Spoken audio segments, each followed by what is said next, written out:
ইনসাফ মঞ্চের পক্ষ থেকে আরজিকর কাণ্ডের প্রতিবাদে আজ মিছিল বের হয়।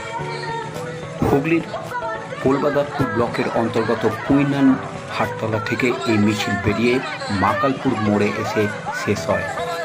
এতে পুরুষ নারী সকলেই পা মেলান।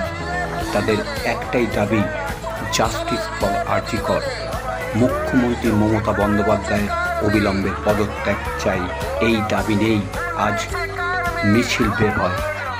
মিছিলে পুরুষ থেকে নারী সকলেই পা মেলায়।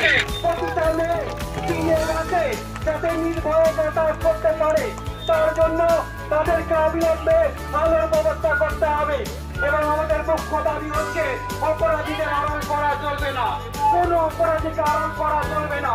আমাদের 3 নম্বর দাবি এখন সংযুক্তভাবে আমাদের আন্দোলনের অন্যতম নেতা আমাদের সাথী সখী মাস্টারমশাইটাকে কিছু বলার জন্য অনুরোধ করছি। মাত্র 2 মিনিট কথা বলবো যে আজকে আমরা যে পথে নেমেছি, আরজিকর হসপিটালের মহিলা চিকিৎসক যে নৃশংসভাবে খুন হয়েছে তারই প্রতিবাদে এবং ন্যায় বিচারের দাবিতে গোটা বাংলা আজকে পথে পথে উত্তাল। গোটা বাংলা শুধু নয়, গোটা দেশ এবং বাইরের দেশগুলো পথে পথে উত্তাল হয়েছে প্রতিবাদ এবং ন্যায় বিচারের দাবিতে।